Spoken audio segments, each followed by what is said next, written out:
buenas tardes a todos. Bienvenidos, infinitas gracias. Pareciera que no habíamos avisado de esta conexión, pero vamos a aprovechar que es posible hacerlo y vamos a seguir estudiando el capítulo 2 del libro de Kenneth Wapnick, Ausencia de felicidad, desde donde nos habíamos parecido quedar ayer, la página 35. Y además luego Santa Julia va a transmitir, porque como estamos leyendo la autobiografía de Helen y estamos leyendo la primera parte de su ilusoria infancia, pues vamos a aprovechar que Santa Julia luego se va a conectar a las ilusorias 8:30, la hora en donde esperabais que me conectara yo, aparentemente, este aspecto de la mente, para hacer ella esa parte de la autobiografía. Entonces pareciera que yo voy a leer ahora desde esta página 35, donde pareciera que nos quedamos ayer, y Santa Julia luego leerá la propia autobiografía que está editada como tal. Pues muchísimas gracias, bienvenidos. Comenzamos con nuestra habitual invocación de la página 30, que dice así: estoy aquí únicamente para ser útil. Estoy aquí en representación de aquel que me envió. No tengo que preocuparme por lo que debo decir ni por lo que debo hacer, pues aquel que me envió me guiará. Me siento satisfecha de estar donde quiera que Él desee, porque sé que Él estará allí conmigo. Sanaré a medida que le permita enseñarme a sanar.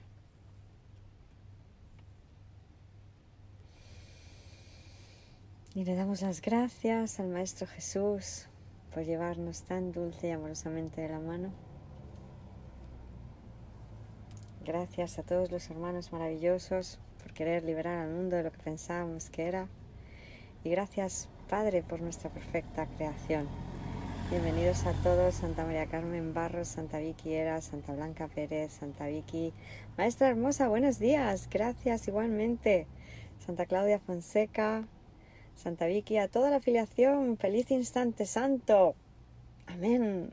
Gracias. Santa Carmencita, Santa Margarita M. Francés, Santa Julia Vidriet, que estará con nosotros a las 8:30, hora española, 20:30, en 1 hora y media aproximadamente. Gracias, Santa Claudia Fonseca. Buenos días, hermanita. Gracias a todos. Igualmente, gracias, bendiciones. Y vamos allá. Estamos en la página 35 de este capítulo 2, El cielo y Helen, los primeros años. Y nos habíamos quedado leyendo en la página 35. Helen discutió esto primero con Georgia, quien con fervor recomendaba esta experiencia que había sido la más maravillosa de su vida. Ella decía que cuando te bautizaban, el Espíritu del Señor desciende sobre ti y obra milagros en tu corazón. Y luego tienes una gran fiesta. El bautismo te hace un verdadero hijo de Dios. Después de todo, la Biblia dice que se supone que te bautices. Georgia tomó la Biblia y me mostró el pasaje.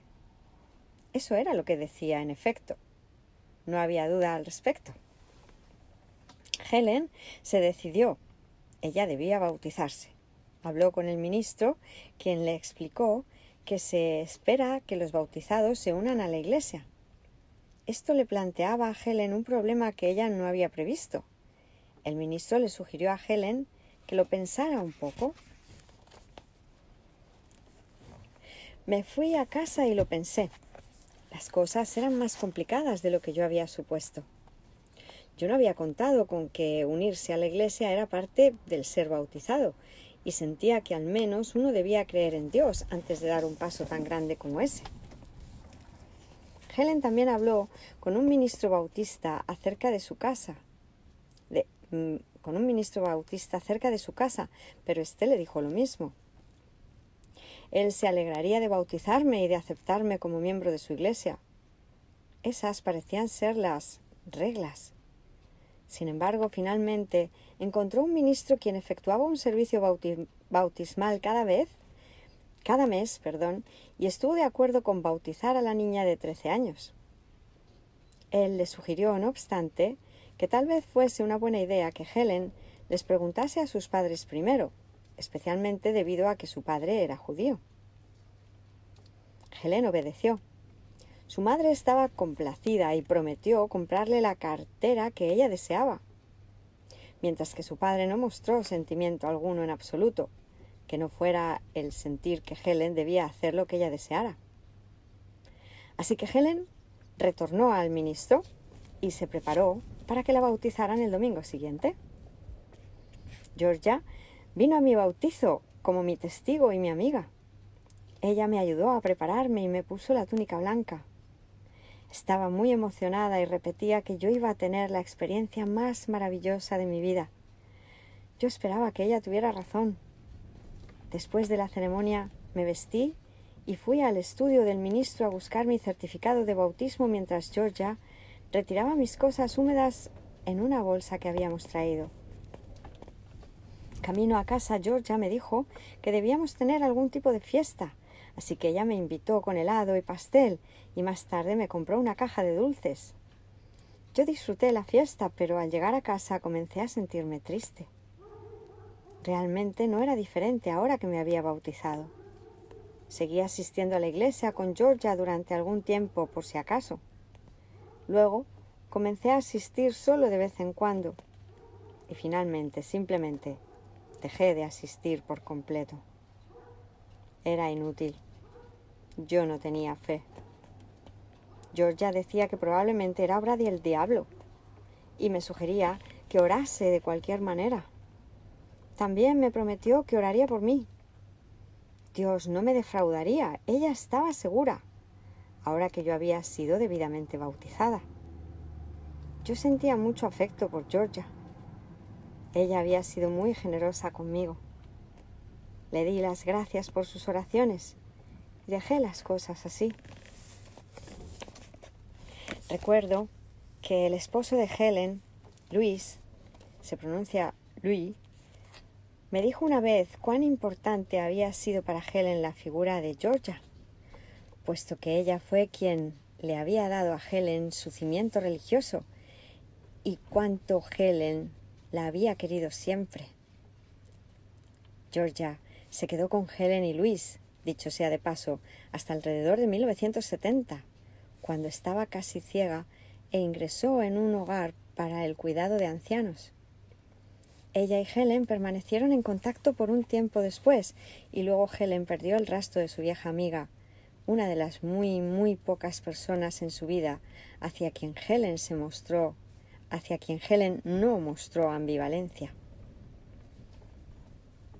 La vida joven de Helen pareció deteriorarse a partir de este punto. Al entrar en su adolescencia, un progresivo problema de peso adoptó de pronto proporciones casi cósmicas. Ella se convirtió en el blanco de las bromas crueles de sus amigos, y los muchachos no le prestaban casi ninguna atención. Me sentía bastante desdichada e hice lo que hacía siempre cuando me sentía miserable. Comía. Mientras más comía, más aumentaba de peso. Comencé a rehusar todas las invitaciones y venía directa a casa después de clases y me quedaba ahí. No había encontrado a Dios y comenzaba a parecerme que tampoco me querían mucho en la tierra.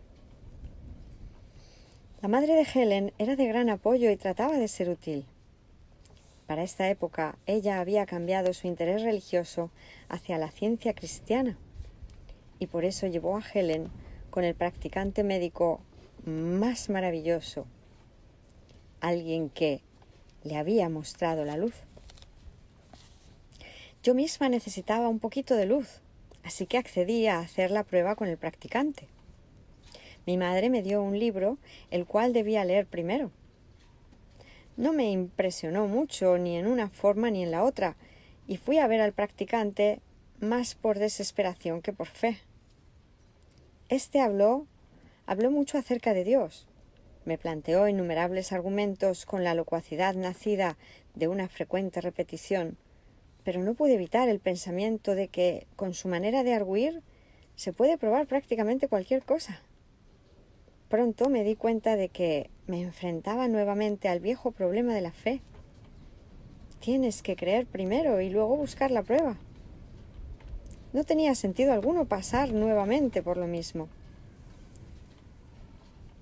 Finalmente, sin la ayuda de Dios, Helen adelgazó, aunque su peso fue un constante problema y preocupación a lo largo de su vida. En sus últimos años, Helen tuvo éxito en mantener su peso, pero a grandes expensas de energía mental. Estaba constantemente preocupada con la invasión de un exceso de calorías en su sistema y debido a sus pensamientos de gordura, yo solía bromear con ella y le decía que era la persona delgada más gorda que yo había conocido jamás. En general, los años de preparatoria de Helen e incluso los de la universidad fueron años infelices. Por otra parte, ella había decidido en algún punto que se distinguiría en la vida como una gran escritora. Llamada número 12. En otras ocasiones, como se mencionó antes, Helen consideró carreras como la de una pintora mundialmente famosa y como una cantante de ópera. Su maestra de canto pudo incluso lograr una audición para un programa de radio. Sin embargo, Helen desarrolló una laringitis que me duró tanto tiempo que mi carrera como cantante de algún modo se hizo a un lado permanentemente. Vuelvo a repetir la frase. Por otra parte, ella había decidido en algún punto que se distinguiría en la vida como una gran escritora, mas había un serio problema con las aspiraciones de Helen en términos de la escritura. Su gran miedo a poner las palabras en papel. No tenía duda de que algún día sería una gran escritora, probablemente una novelista internacionalmente famosa. Viviría sola y escribiría.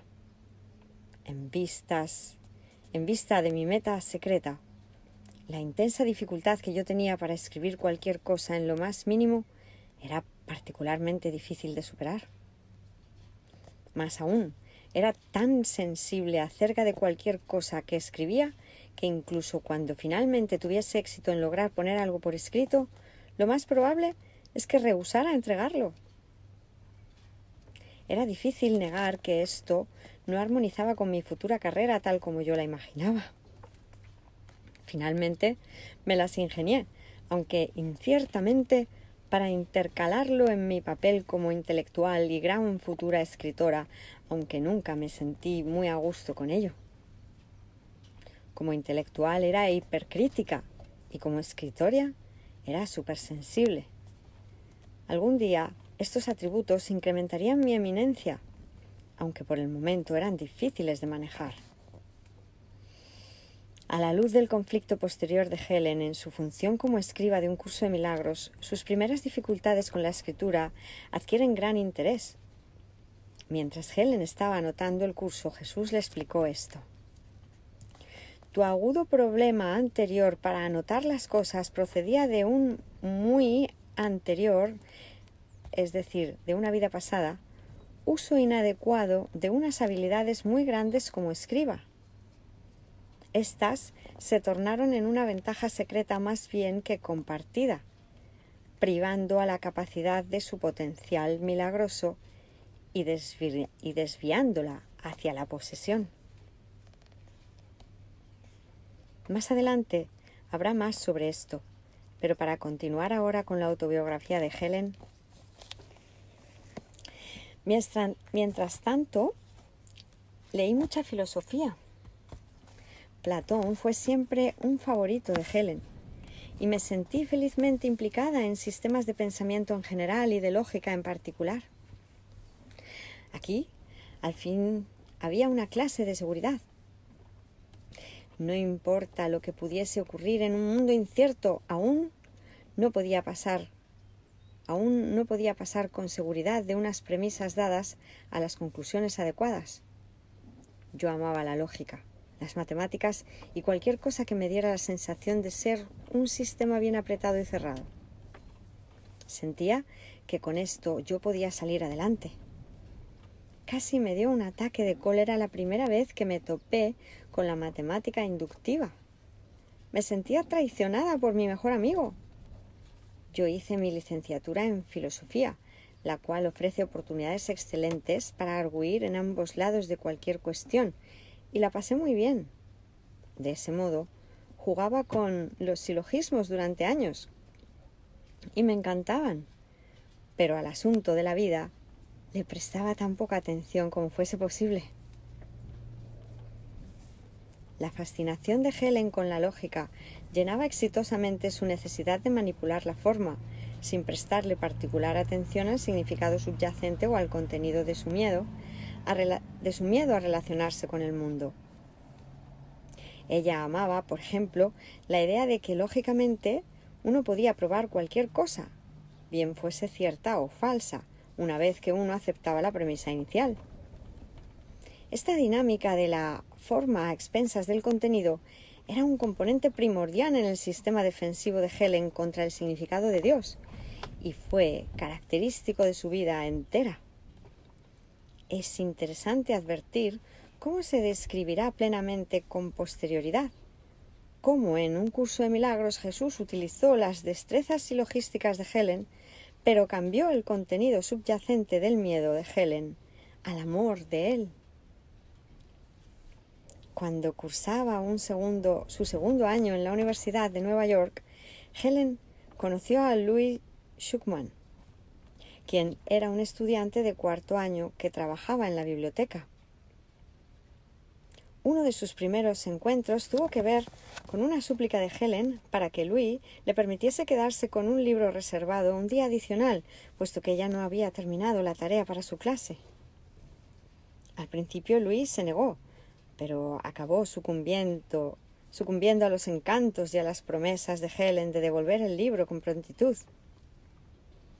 Helen tomó el libro con toda la intención de devolverlo tal como lo había prometido, pero mientras lo decía cerca de una ventana abierta, el libro voló de sus manos hacia el más inaccesible callejón. Muy avergonzada, ella tuvo que informarle a Louis lo que había sucedido, pero a pesar del fiasco de tratar de recobrar el libro, finalmente sí lo recobraron, se hicieron buenos amigos y encontraron uno en el otro un compañero adecuado. Intelectuales algo incómodos con el sexo opuesto y en verdad con todo el asunto de vivir. 3 meses más tarde, Louis le propuso matrimonio a Helen. El padre de ella predeciblemente no tenía opinión alguna al respecto, como le dijo a Helen. Él apenas conocía al joven. Su madre, por otra parte, si bien tenía algunas dudas, puesto que Louis era judío, no obstante se mostró entusiasta, en buena medida porque tenía miedo de que Helen no recibiese otra proposición. Mi madre me preguntó si yo estaba segura de que él era la persona correcta y yo le dije que sí, al no saber realmente qué otra cosa decir. Entonces mi madre me besó y comenzó a organizar una fiesta. Y así, tal parecía, estábamos comprometidos. Helen y Louis se casaron unos meses más tarde, el día 26 de mayo de 1933, en una breve ceremonia efectuada para complacer a los padres de Louis en la oficina de un rabino reformado. Poco antes de la boda, Helen hizo una cosa característica. El domingo antes de casarnos, Georgia hizo una consagración especial para nosotros y realmente yo lo agradecí. Yo estaba un tanto inquieta por lo del matrimonio. La tarde anterior a la ceremonia salí a dar un paseo meditativo y con una cosa y la otra me detuve en una iglesia católica. No hice oración alguna, pero encendí 2 velas, una por mi futuro esposo y una por mí. Me parecía una buena idea. La ceremonia terminó en 10 minutos, aparentemente para alivio de todo el mundo. Y luego Helen y Louis regresaron a los hogares de sus respectivos padres a estudiar para sus exámenes finales. Muchos años más tarde, Helen le describió la boda en una carta a Bill. Tuvimos una boda horrible. Yo afirmo que no estuve allí. Y mi hermano me gritó, y mi madre dijo que ella esperaba que todo saliera bien aun cuando Jonathan, Luis, entre paréntesis, Louis, llamada número 13, vea las páginas 260 a 68 para una discusión de cómo Helen le puso otro nombre a Louis. Repito la frase. Tuvimos una boda horrible. Yo afirmo que no estuve allí. Y mi hermano me gritó y mi madre dijo que ella esperaba que todo saliera bien aun cuando Jonathan era un judío ruso. Mi padre vino a la boda, por supuesto, pero realmente no estaba allí. Afortunadamente yo tenía que estudiar para un examen y Jonathan tenía que hacer lo mismo. Así que todo volvió a la calma sin mayor fanfarria. Luis se graduó esa primavera y se dedicó al negocio de los libros, su amor. Ya a Helen le faltaban 2 años de estudios para terminar. Al principio vivían con los padres de Helen, puesto que ellos no tenían dinero. El estar casados no parecía tener ningún o casi ningún efecto en ninguno de ellos. Poco tiempo después de la graduación universitaria de Helen, su madre se enfermó de gravedad. El doctor recomendó que se le relevase de todas las responsabilidades hogareñas, por lo cual los padres de Helen se mudaron a un hotel, al tiempo que Helen y Louis tomaron un pequeño apartamento cercano. Los Cohn ya no necesitaban a Georgia, pero se sentían responsables de ella, pues era virtualmente un miembro de la familia. Puesto que Helen y Louis no podían pagar una criada y Helen era totalmente incapaz de llevar una casa, los padres de Helen continuaron pagando el salario de Georgia, de modo que ella pudiese trabajar para Helen y Louis. Yo agradecí mucho esta decisión. Yo no sabía cocinar y Georgia era una vieja amiga y era muy bueno tenerla con nosotros. El matrimonio de Helen con Louis precipitó inseguridades profundamente arraigadas que se manifestaban en preocupaciones excesivas y obsesivas acerca de la salud de él. Y ella retornó una vez más a la magia que le ofrecía la Iglesia Católica. Ahora, para proteger a Louis de la enfermedad, el desastre y la muerte repentina, comencé a asistir a la Iglesia Católica de nuevo. Esta vez se volvió una verdadera prisión. Tenía que asistir a misa todos los días y a los servicios especiales por la noche. Hacía novenas todo el tiempo, recitaba oraciones una y otra vez y tenía que asegurarme de que cada una se dijese exactamente como aparecía en el libro de oraciones. Rezaba durante todo el día. Louis es judío. Él no es religioso, pero tiene un sincero interés en las cosas judías. A él no le gustaba que yo fuese a la iglesia todo el tiempo, pero no interfería.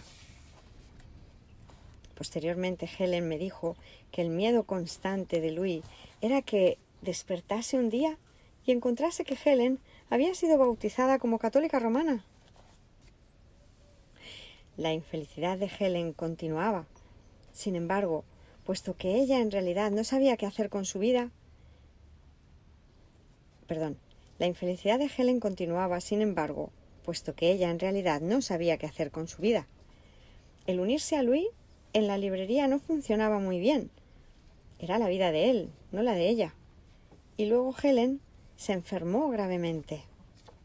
Los años de comer en exceso, seguidos de dietas igualmente compulsivas, su peso subiendo y bajando con gran rapidez, le ocasionaron una seria condición de su vesícula.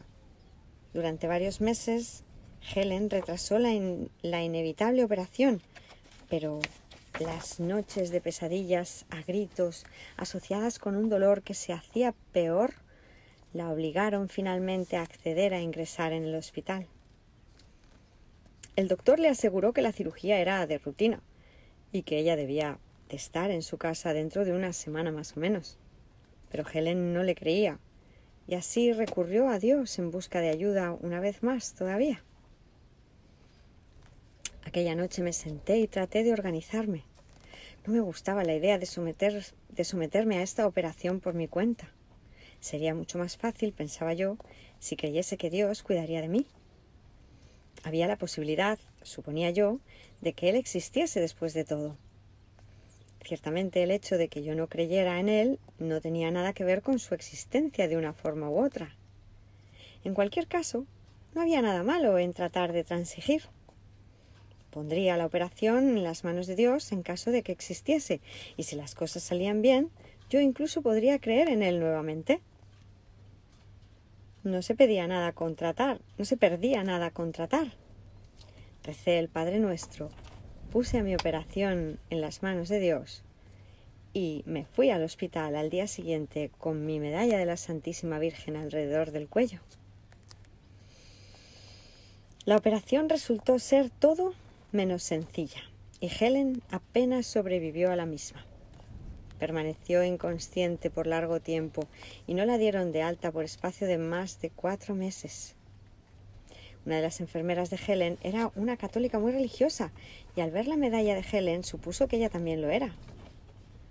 Más tarde la enfermera le dijo a Helen que ella había orado por ella todos los días y que había ofrecido una misa de acción de gracias cuando Helen recobró el conocimiento. Dios había sido muy bueno conmigo, dijo ella, y fue un verdadero milagro que yo me hubiese salvado. Dijo que yo debía sentirme muy agradecida. Yo no lo veía de ese modo. Tenía mucha ira por todo el asunto y estuve así durante años. Si esta era la idea de Dios, de hacer que las cosas resultasen bien, pensaba yo, en verdad tenía un detestable sentido del humor. La enfermera no estuvo de acuerdo con mi actitud y dijo, más bien rígidamente, que continuaría rezando por mí de cualquier modo. Dios haría que yo viera las cosas debidamente. Ella creía que yo no agradecía todo lo que Él había hecho por mí. Le dije a la enfermera que yo no podía evitar que ella rezara, por supuesto, pero añadí que le agradecería que no le pidiera a Dios otro milagro, al menos hasta que yo estuviera lo suficientemente fuerte como para arreglármelas con este. Le dije que, considerándolo bien, era afortunada al haberlo sobrevivido. Estaba en verdad dispuesta a esperar largo tiempo antes del próximo y le sugerí que le dijese a Dios que no había prisa. La enfermera respondió que era obvio que yo necesitaba oraciones, sin importar cómo yo me sintiese al respecto, y que ella continuaría tratando de ayudarme a pesar de mi falta de agradecimiento por el milagro que Dios me había otorgado. Yo sentía cualquier cosa menos gratitud y se lo dije. Lo que realmente necesitaba era sentirme mejor y salir del hospital, y no me parecía nada probable que sus oraciones ayudarían. Cuando finalmente Helen fue dada de alta, su depresión pre-hospitalización regresó, pues ella se dio cuenta de que nada había cambiado. Estamos leyendo Ausencia de felicidad de San Kenneth Wapnick. Gracias, feliz día, feliz tarde, San Juan Antonio Moñino, San Paco Mozo, Santa Gloria de Dios, Santa Luz Violeta, Santa Mise Fernández, Santa Lucita Luz, Santa María Luisa, Santa Marisol Delgado, Santa Gloria Galván, Santa Alcira Cortez. Hola Maestra Hilda, buenos días. Le cuento que estoy ayunando y leyendo la Biblia con mis hijos. Una alegría verla y escucharla también. Bendiciones. Gracias, igualmente. Santa Marcela Sueiro, Santa Luz Esperanza Pinzón, Santa Maricela Castillo, Santa Aida Angus, Santa Carmen Cabanilla, Santa Chelita Gualdrón, Santa María Herrera. ¿Qué libro de la Biblia es? Es, como decimos, Ausencia de felicidad, de San Kenneth Wapnick, editado por el Grano de Mostaza. La historia de Helen Schucman, la escriba de un curso de milagros. Gracias. Pues repetimos la última frase, estoy en la página 43. Cuando finalmente Helen fue dada de alta, su depresión pre-hospitalización regresó, pues ella se dio cuenta de que nada había cambiado. Estaba convencida de que nadie en realidad se preocupaba por mí, una creencia que ni mi esposo ni Georgia podían mermar. Si existiese un Dios, lo cual dudaba mucho, probablemente tampoco él se preocupaba. Me sentía olvidada por la tierra, así como por el cielo. Pasaron años antes de que cayera en la cuenta de que yo podría haber estado mirando las cosas en la forma equivocada. Habiendo admitido tanto como esto, comencé a repasar mi vida hasta entonces y, entre otras cosas, examiné la larga y dolorosa búsqueda de Dios. Estaba claro que no había llegado a ninguna parte con eso. Cierto es que la culpa podía haber sido mía. Quizás, como había dicho la enfermera en el hospital, no contemplaba a Dios debidamente y no agradecía todo lo que Él había hecho por mí. Tuve problemas con la aceptación de un milagro una vez anterior, como recordaba. Tal vez yo había erigido todo el proyecto equivocadamente desde el principio. Sin embargo, las personas pueden erigir proyectos únicamente lo mejor que pueden, y a mi manera yo sentía que había tratado. No tenía sentido especular en torno a cómo la búsqueda pudo haber resultado de haberlo hecho de manera distinta. Si Dios existía, lo cual yo dudaba mucho, Él mismo podría suscitar el asunto de la religión algún día. Si no existía, pues así es la cosa. Para mí, el proyecto había terminado.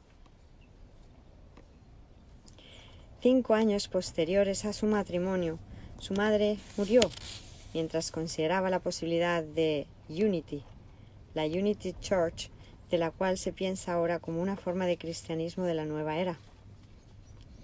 Pero no tuvo tiempo de llegar a conclusiones sobre ello. Georgia cuidó del padre de Helen hasta que éste murió unos años más tarde, y luego regresó a vivir con Helen y Louis. Helen terminó su disertación para la universidad de este modo: de los viejos dioses solo queda Georgia. Ella es algo como un milagro de por sí. Su cabello es canoso, pero por lo demás ha cambiado muy poco. Todavía era muy religiosa y siempre que va a la iglesia reza una oración por mi esposo y por mí. Ella dice que el Señor mismo aún se me revelará. Bien, tal vez lo haga. En cuanto a mí, ya no pienso en él con frecuencia. Es lindo saber que Georgia reza por nosotros, no obstante. Y aún conservo la medalla de la Santísima Virgen atada a mi llavero. Y la contemplo de vez en cuando. Odiaría perderla, de alguna manera. Más allá de eso, ya no pienso en Dios con frecuencia. Esencialmente, esto concluye la primera parte de la vida de Helen. La división en la mente de Helen, tan claramente expresada en su conflicto con Jesús y con un curso de milagros, se presagia en estos primeros años. Durante el próximo periodo, que finalmente llevó a Helen a estudiar el posgrado y la preparó para su vida profesional como psicóloga y para la posterior labor como escriba de un curso de milagros, ella tuvo varios sueños que también reflejaban esta división. Además de eso, Helen tuvo una visión que fue posiblemente la más sorprendente de su vida. Este periodo, incluyendo la visión y los sueños, es el tema del siguiente capítulo al comenzar la parte 2. Pues vamos allá, la parte 2. Santa María Herrera, San Mariano Muñoz, Santa Eva Montelongo. Parte 2. La escritura de un curso de milagros. Página 47. Introducción a la parte 2.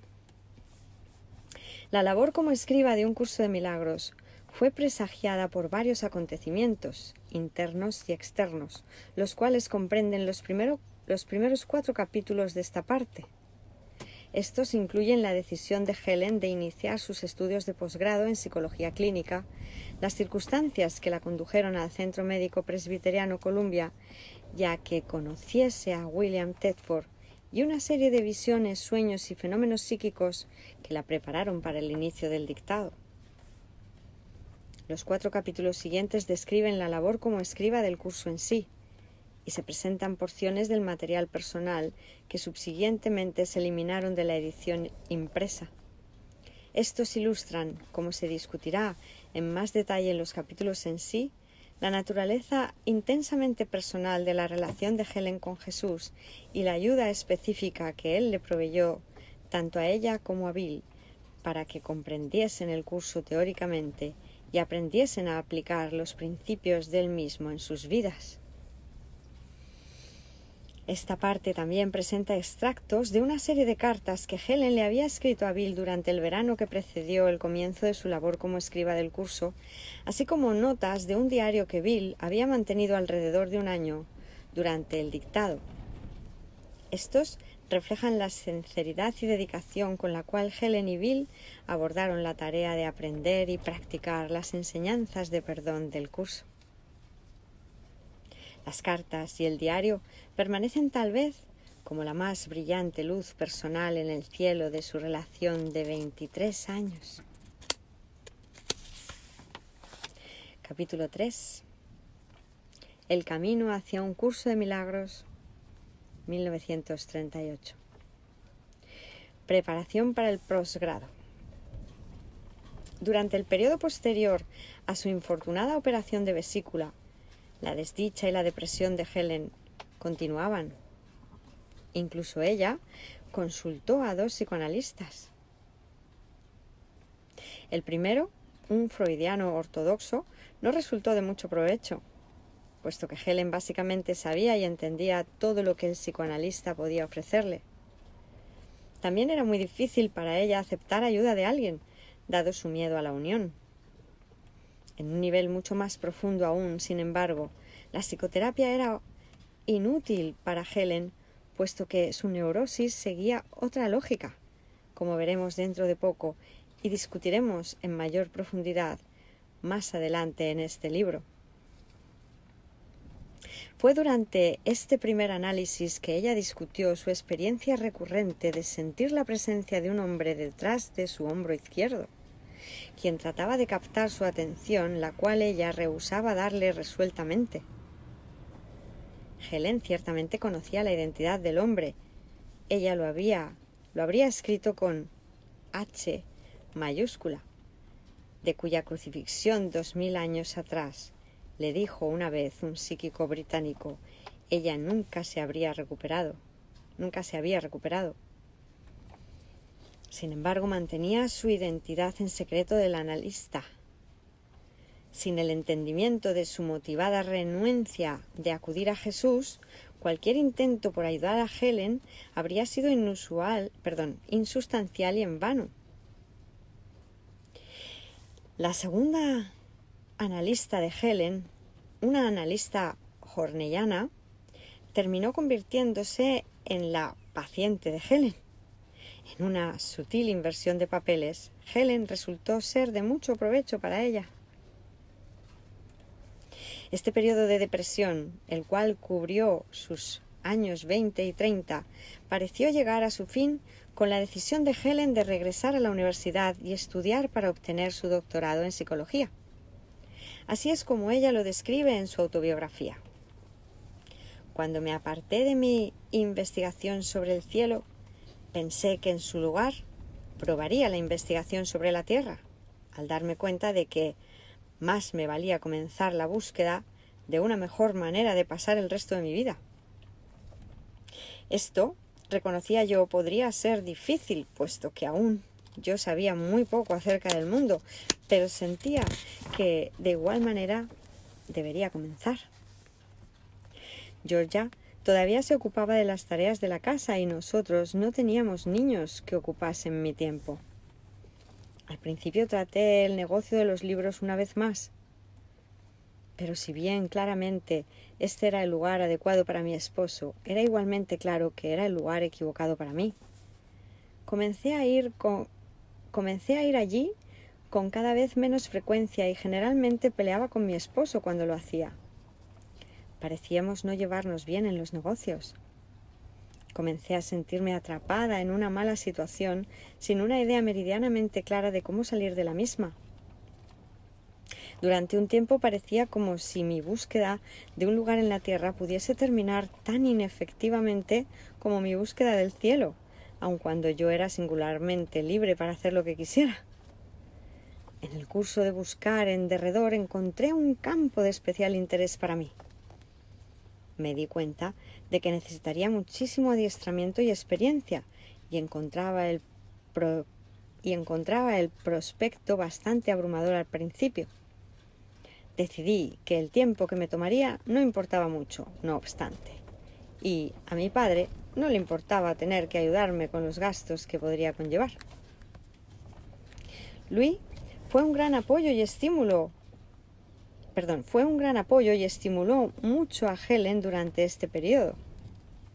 Ciertamente, él siempre fue una figura importante en la vida adulta de Helen, aunque a veces de carácter secundario, como discutiré más adelante en el libro. Realmente, Louis fue el primero en sugerirle que considerara regresar a la universidad para que estudiase su doctorado en psicología.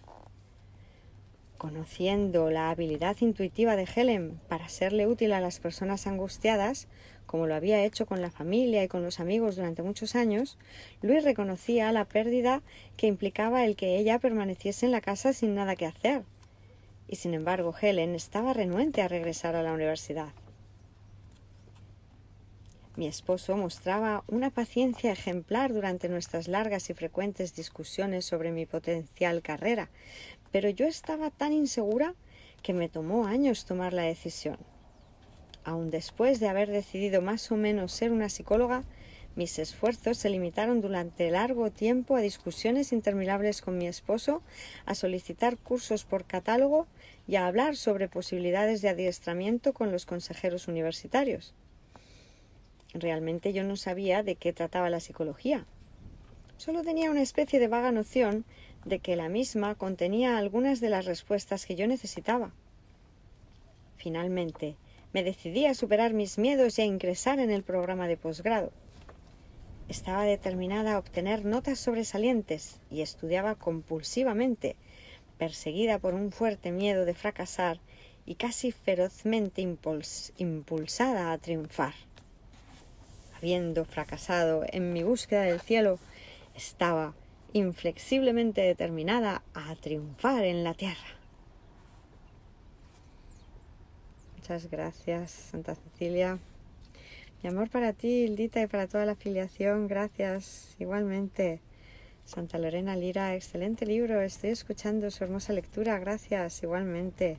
Santa María Muñoz, Santa Andrea Díaz Restrepo, Santa Noelia Villascusa, Santa Brígida Pérez, Santa Rosy Corral. Maestra hermosa, muchas gracias por estar igualmente. Santa Alejandra Saavedra, San Jaime López Hidalgo, muchas gracias a todos, bendiciones. Y seguimos leyendo, página 51. Mas el relato es más interesante que eso. En relación con su carrera profesional, Helen había planeado cada paso con obsesivo cuidado y había tomado decisiones solo después de extenuantes e interminables reflexiones. Mas no eran mis propias decisiones las que dictaban las principales direcciones profesionales que yo tomaba. Por ejemplo, solicité y fui aceptada en un programa doctoral el cual, sin yo saberlo, había sido cerrado a nuevas admisiones.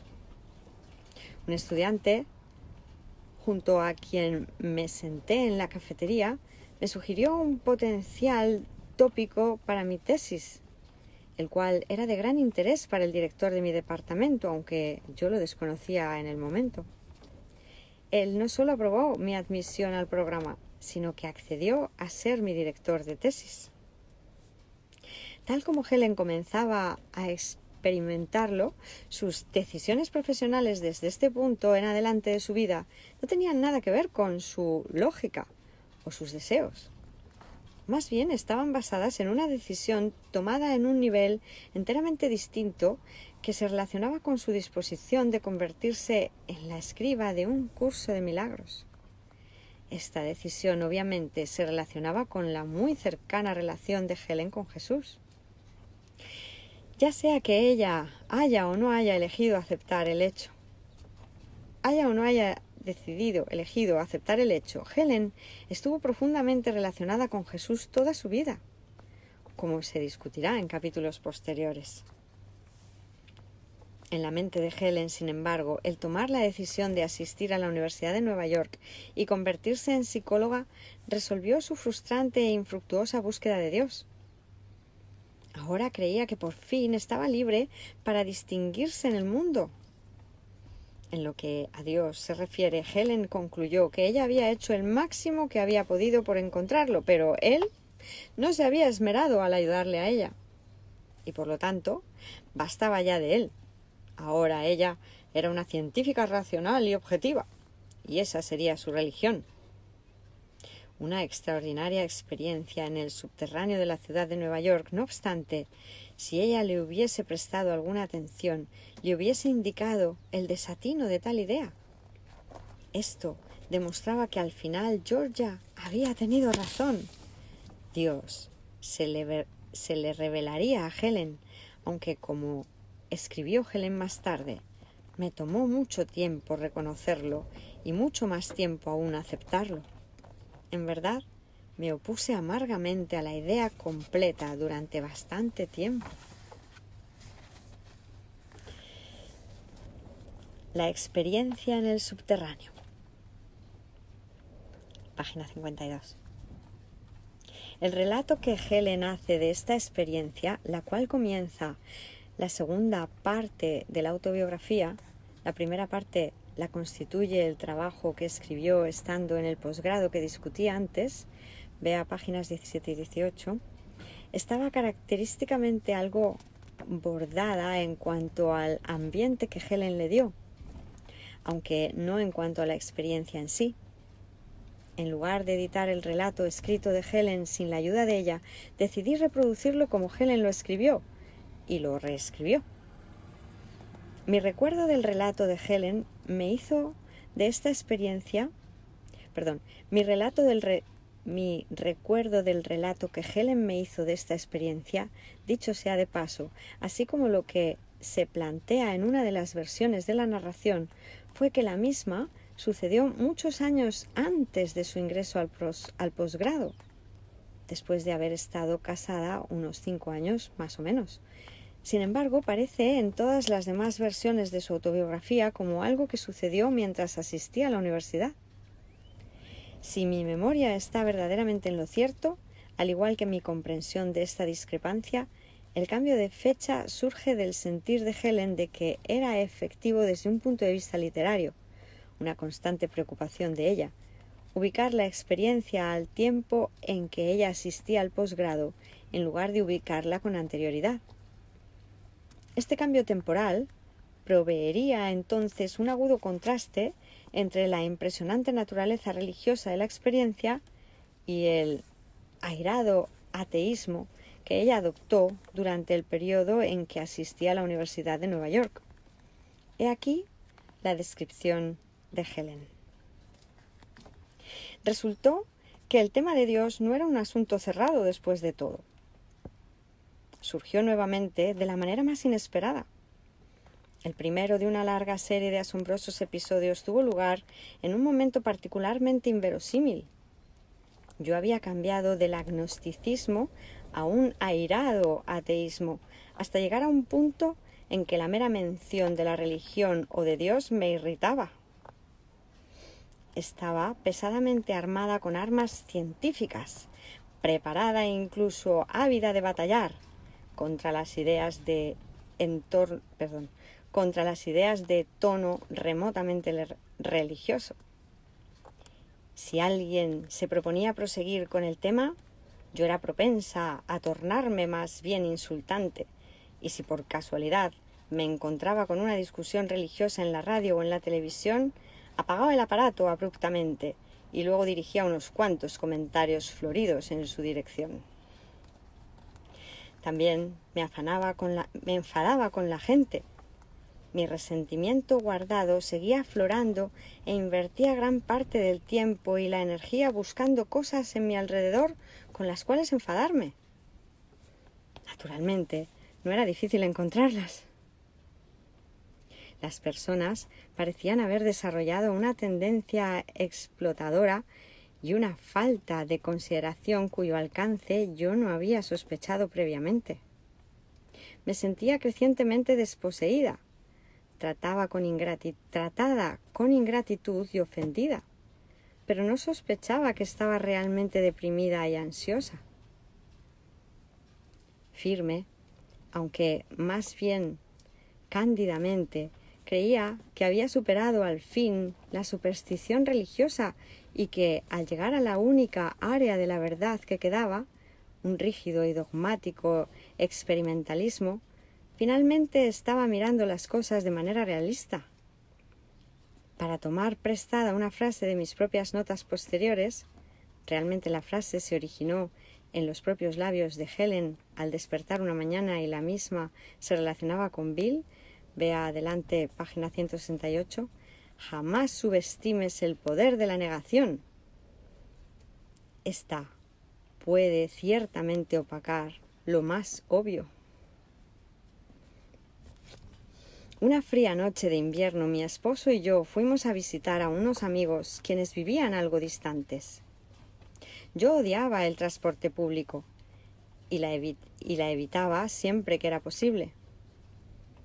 Yo había sido una cliente de taxi durante años antes de casarme, pero generalmente abandonaba el taxi a una cuadra más o menos de nuestro edificio porque mi padre se oponía enérgicamente al uso de taxis, a no ser que fuese una emergencia. Ahora yo no veía necesidad alguna de tener que dar explicaciones por mi capricho. De hecho, sentía que eso era algo a lo cual realmente yo tenía derecho. Yo quería tomar un taxi esa noche, particularmente debido a que estaba comenzando a nevar.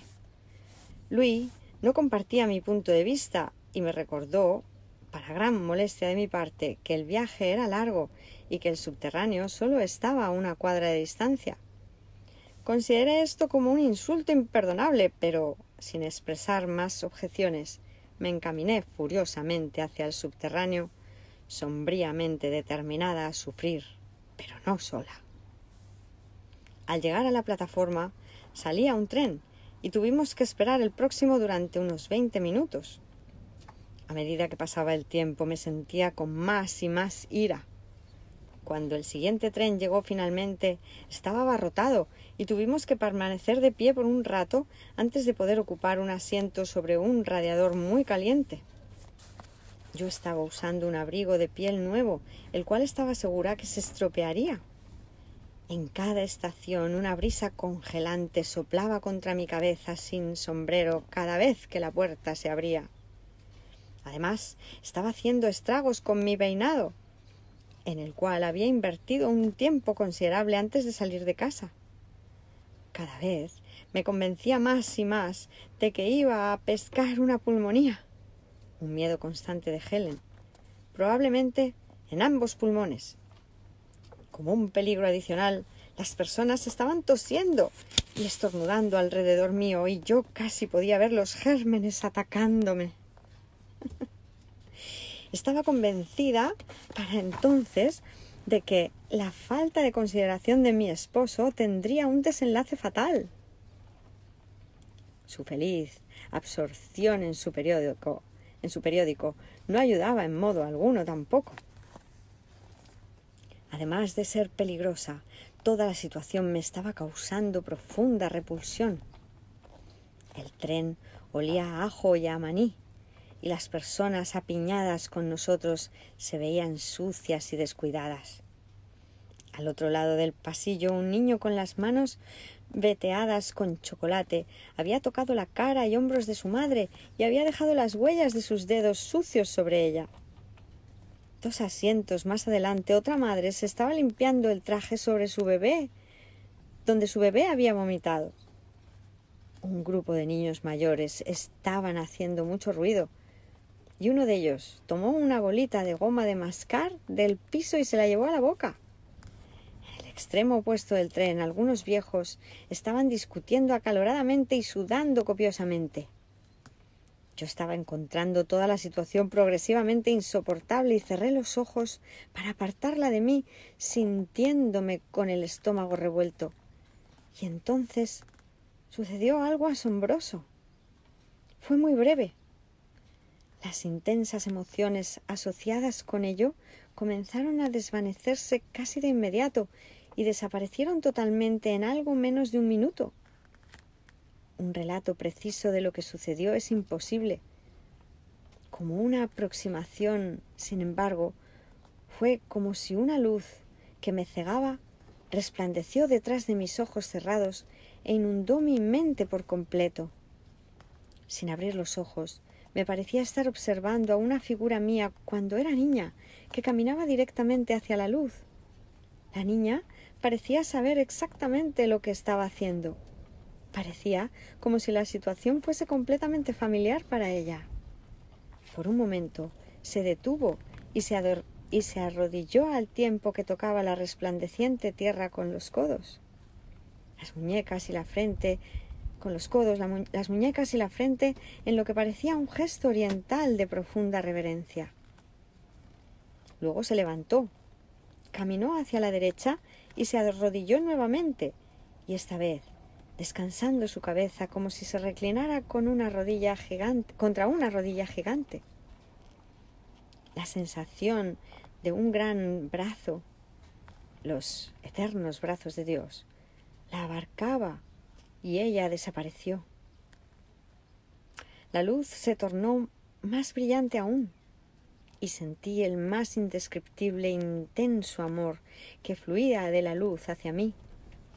Era tan poderosa que literalmente quedé sin aliento y abrí los ojos.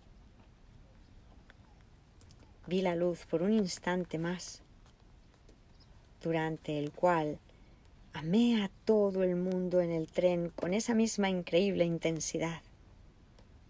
Todo el mundo allí era increíblemente hermoso e increíblemente querido.